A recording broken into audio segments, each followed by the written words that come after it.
So good day everyone. Today we will be diving into the fascinating world of sculpture. This presentation will cover its definition, materials, and important forms and how sculptures are made. I'm Alisa Jane Rotor and I'm excited to guide you through this art form that spans centuries and cultures. So sculpture comes from the Latin word sculpere, meaning to carve. It refers to the design and construction of three-dimensional forms. These can represent real-life objects, imaginary creatures, or even abstract ideas. Sculptures are not just for museums, they're all around us, especially in public places like parks and city centers. Sculptors work with a wide range of materials. Some of the most traditional include stone, wood, clay, and metal. But artists also use ivory, jade, and even unconventional materials like string. Each material offers different textures, strengths, and creativity possibilities. So, importance of sculpture. Sculpture holds cultural, spiritual, and educational value. Spiritually, sculptures serve as icons or representations of belief systems, aiding meditation or worship.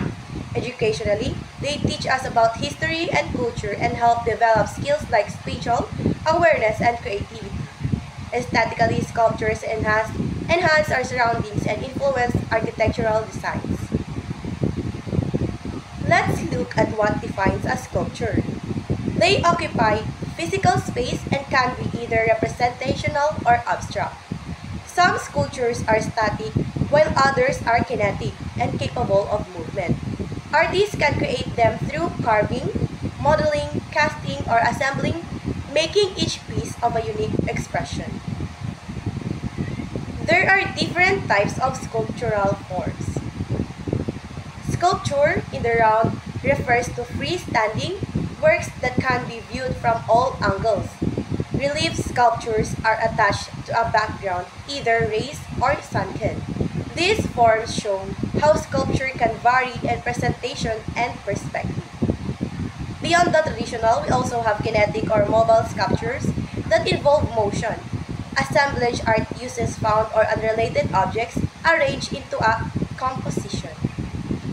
Sculpture, subtractive and additive processes.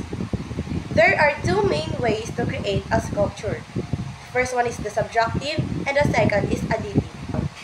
Subtractive means removing material like carving, stone, or wood. Additive involves building up, adding clay or other materials to form a shape. These processes determine the technique artists choose. So that brings us to the end of the presentation. Thank you for your time and attention. I hope this introduction to sculpture has inspired you to look more closely at the world of three-dimensional art. Thank you for listening.